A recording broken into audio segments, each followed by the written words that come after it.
Assalomu alaykum qadrli teletomoshabinlar.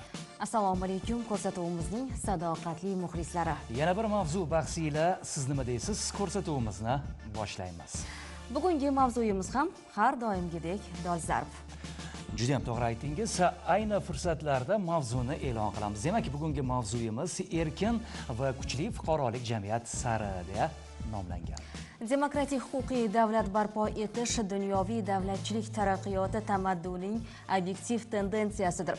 Mustaqil O'zbekiston o'z konstitutsiyaviy rivojida huquqiy davlat qurish va fuqarolik jamiyatini shakllantirish uchun shart-sharoit yaratish vazifasini demokratiya va bozor munosabatlari ustunliklaridan ma'rifiy foydalangan.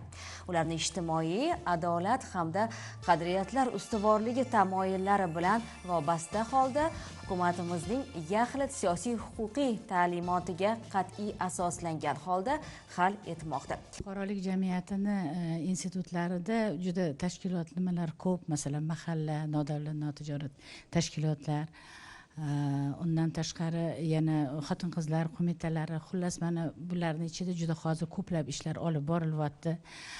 Ayniqsa nodavlat notijorat tashkilotlarida ham yangiliklar juda ham ko'p. Masalan, oldin haligi aytgandek subsidiyalar masalalari, yana undan tashqari grant masalalari, bular ham juda qiyinchilik bilan nima olishga majbur bo'linardi, lekin hozirgi paytda mana masalan o'sha fondlar tashkil qilingan va mana shu fondlardan hattoki o'zligisi taklif qilishib va o'sha tashkilotlarga masalan qanday narsalar kerak, masalan o'sha nima mebellar deyiladimi, boshqalar deyiladimi, bu ham o'sha tashkilotdagi o'sha fuqarolar, o'sha ishlaydigan xodimlar uchun yengilliklar bular, chunki u narsalar kerak. Mana bularni albatta nodavlat notijorat tashkilotlari o'sha budjet tashkilotlariga nima loyiha asosida albatta o'sha narsalarni yetkazib berishadi.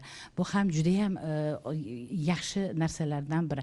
Masalan, o'sha moliya joylarida har xil o'sha haligi smetalarida sal qiynalingan taqdirda ham, lekin loyihalar bilan nodavlat notijorat tashkilotlari o'sha loyihalar orqasidan juda ko'plab mana shunaqangi tashkilotlarga o'sha kerakli bo'lgan narsalarni olib berishadi. Mana bu ham juda ham yengillik o'sha tashkilotdagi xodimlar uchun.